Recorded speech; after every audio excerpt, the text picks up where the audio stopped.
एक एमएलए बनता है, वो फिर एमएलसी बनता है, फिर राज्यसभा का सदस्य बनता है, और फिर वो जब वो लोकसभा का सदस्य बनता है तो 4 पेंशन लेता है। और आपसे कहा जाता है कि हम पेंशन नहीं देंगे, क्योंकि अंग्रेजी में 4 एडिटर बैठे हैं, वो आर्टिकल लिखते हैं कि गवर्नमेंट को ये बोझ नहीं उठाना चाहिए। वो पैसा जो सरकार आपके पेंशन में खर्च करती, वो पैसा किसको जाता है? 5 बड़े उद्योगपतियों को जाता है जब उनका धंधा चौपट हो जाता है। तो सरकार जनता का टैक्स लेकर जनता का पालन पोषण ना करे और 4 उद्योगपति का धंधा डूब जाए तो उनको 5 लाख करोड़ दे और 2.5 लाख करोड़ आपके पेंशन पर खर्च ना करे। और कहा जाता है कि आप एनपीएस में निवेश करें। क्या हम और आप एक ही योग्यता रखते हैं? मान लीजिए कि मेरे पास 10,000 है और आपके पास भी 10,000 है, यहां पे 100 लोग हैं, सबके पास 10-10 हजार है। क्या सभी लोग बराबर क्षमता रखते हैं शेयर बाजार में निवेश कर अपने निवेश को बढ़ाने की? उनमें वो क्षमता है, दृष्टि है? मुझ में तो नहीं है, बहुत सारे लोगों में नहीं होगी। क्या उनको छोड़ा जा सकता है? इसलिए आपकी मेहनत की कमाई टूटती जा रही है और यह प्रक्रिया चली आ रही है लंबे समय से। इसी का नतीजा यह हुआ है कि हम आज इस मोड़ पर पहुंचे हैं कि हमारी अर्थव्यवस्था ठप हुई है, नौजवान बेरोजगार हो गया है। तो आपकी जो नौकरी है वो व्यापक आर्थिक नीतियों से जुड़ी हुई है। अगर आप इसको नहीं लाएंगे बहस के केंद्र में, इसे मुद्दा नहीं बनाएंगे, इस पर आप अपने आप को नहीं आजमाएंगे, तो मेरे दोस्तों, ये बीच बीच में मेरी 40,000 की नौकरी, मेरी 50,000 सदस्यों की नौकरी, इसको लेकर आप लड़ते रह जाओगे।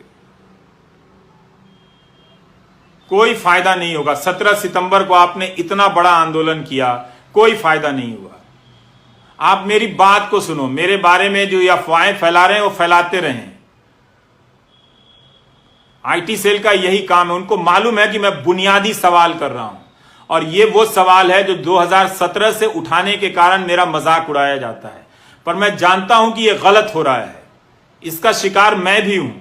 अगर अर्थव्यवस्था नहीं बढ़ेगी तो मेरी भी कमाई नहीं बढ़ेगी। हम जैसे लोग जो ऊपर जा रहे हैं नीचे सड़क के नीचे आ जाएंगे।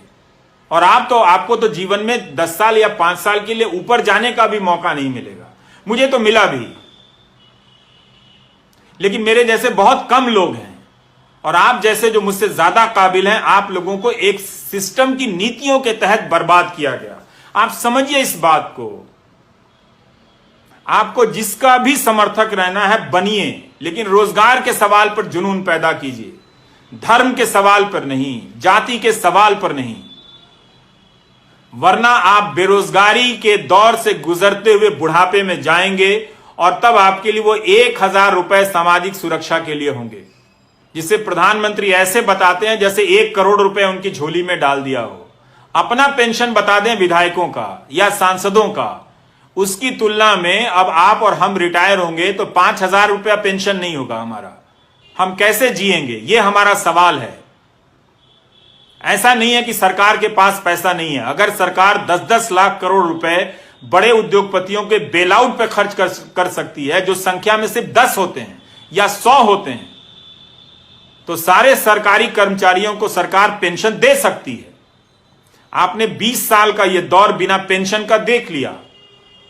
कई लोगों ने जो ग्रामीण डाक सेवा में काम करते हैं, उनके किसी एक बच्चा बाहर के देश में नौकरी करता था, उसने लिखा कि यह समस्या बहुत बड़ी है, हमारे पिताजी और उनके दोस्तों का की पेंशन नहीं आ रही है, आप उठाइए। ये 2018 की बात होगी या 19 की बात होगी। तो मैं इस विभाग को नहीं जानता था, तो उस लड़के ने कहा कि मैं न्यूजीलैंड या कहीं हूं तो मैं कमाकर अपने पिता को भेज देता हूं। पर उन्हें बहुत शर्मिंदगी होती है कि सरकारी नौकरी में 40 साल रहने के बाद भी बुनियादी जरूरतों के लिए बेटे पर निर्भर हैं। अच्छी बात है कि उनका बेटा भेज देता है, पर बहुतों के घर में ऐसी परिस्थितियां नहीं होंगी। उन्होंने बताया कि उनके पिता के कई दोस्त गरीबी में मर गए, इलाज की कमी के कारण मर गए।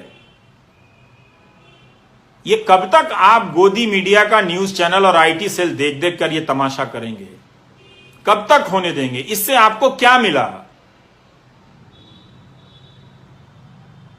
यह आपको समझने की जरूरत है। इसीलिए मुझे लगा कि मुझे नौकरी पर चर्चा करनी चाहिए। मैं क्यों पढ़ रहा हूं एक अर्थशास्त्र, ये मेरे काम का हिस्सा नहीं है। आज भी दो नेताओं ने कुछ बेहुदगी